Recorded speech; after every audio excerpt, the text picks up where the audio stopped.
Hey guys, baka sakaling balak nyo pong bilhin ng ilan sa mga smartphone na to. I think medyo magdalawang isip po muna tayo. Dahil para po sa akin, medyo overpriced po yung mga smartphone na yan. Una, ito pong pinakamura sa ating list. Ito pong si Itel A90. Sa lahat po ng smartphone sa may around 3,000 na presyo. Si Itel A90 po ang merong pinaka-overpriced. Siya lang naman guys ang merong pinakamabagal na processor. Mas mahina pa po siya compare sa may Oppo A5i na 3,000 din po guys yung presyo ngayon. Sobrang bagal din po ng kanyang Wi-Fi guys dahil naka 2.4 GHz lang po yung supported sa kanya. Grabe yan guys, buti pa po yung Samsung Galaxy A06 ni Samsung na nasa 2,000 pesos na lang. Naka 5 GHz po yun. Mas mabilis pa po yung Wi-Fi ni Samsung kaysa po sa may Itel A90. Lahat po ng Itel A series, lahat po yun overpriced para sa akin. Dahil hindi po maganda yung specs na makukuha natin para po sa may presyo nila. Dahil kung Itel lang din naman guys ang gusto natin sa may around 3,000 pesos, okay din po guys ang Itel CT100.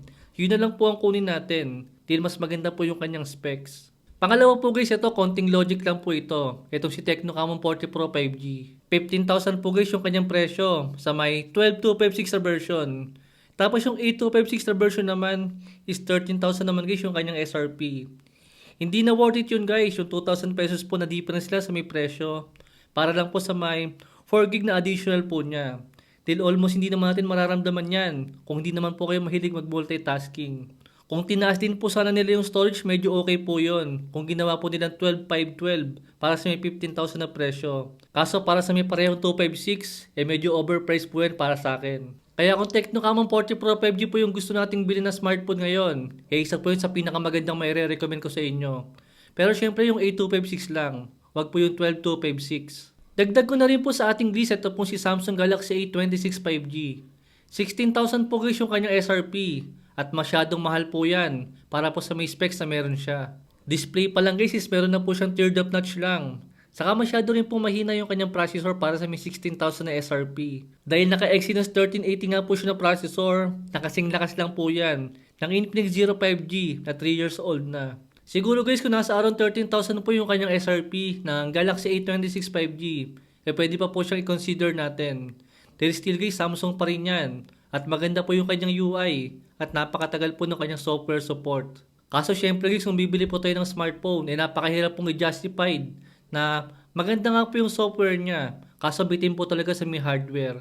Still, mas magandang pong bumili ng smartphone na mayroong magandang hardware kaysa po sa magandang software. Dahil kung nasa around 15,000 po yung budget natin para sa isang smartphone, nandyan din po ang CMI Phone 2 Pro, Realme 14 5G, Infinix Note 50 Pro Plus, saka po yung Poco X7 Pro 5G.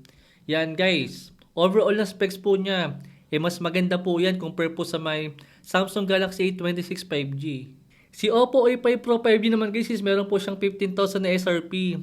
Ito po ang number 1 smartphone para sa akin na overpriced ngayong 2025. Dahil display pa lang po niya is naka IPS LCD display lang po siya.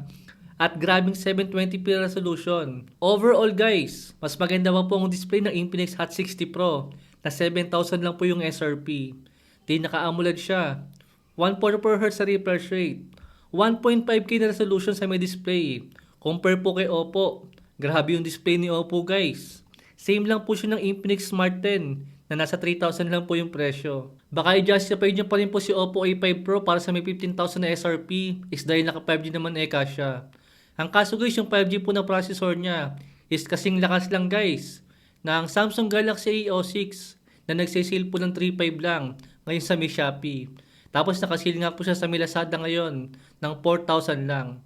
4,000 si Samsung, 15,000 po si Oppo, pero magkasing lakas lang po sila. Actually, nakasil nga din po pala guys ang Oppo A5 Pro 5G ngayon na nasa around 11,000 lang.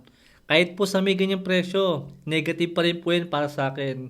Nandyan na nga rin po sila Camon 40 Pro 5G na overall po na specs niya, mas maganda po dyan kay Oppo. Yung Realme GT7 series case ni Realme na gaming phone po nila. Siguro sulit po yung smartphone yan kung makukuha po natin ng kulang 20,000. Pero malabo pa po maging 20,000 yan. Till bagong labas pa lang po siya. Maybe next year guys, bigyan po tayo ng malaking discount ni Realme. Same po ng ginagawa niya sa mga lumang smartphone nila. Ang kaso kung ngayon nga po kayo bibili ng smartphone na yan, guys, negative po talaga yan. Battery lang po yung maganda sa may Realme GT70 Di naka 7,000 mAh battery nga po siya. Kaso problema lang talaga para sa may 25,000 nga po na presyo. Kasing lakas lang po siya ng Poco X7 Pro 5G na nasa 15,000 po yung presyo ngayon. Dahil kung 25,000 guys yung budget natin, makakakuha na po tayo ng literal na merong flagship na specs sa may ganyang presyo nga guys. Na merong 8 Elite, saka 8 Gen 3 na processor. Lalo naman guys yung Realme GT7, 37,000 po yung kanyang presyo. Hindi pa ginawang Snapdragon 8 Elite ni Realme yan. Dahil naka Dimensity 9400E nga lang po siya na processor. Nakasing lakas nga po ng Realme Neo 7 Turbo na kulang 20,000 lang po yung presyo. Compare po dyan, 37,000. Napakamahal nun.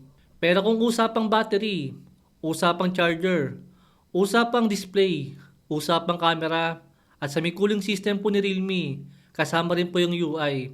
Doon guys, suko ko kay Realme doon. Talagang maganda po sila.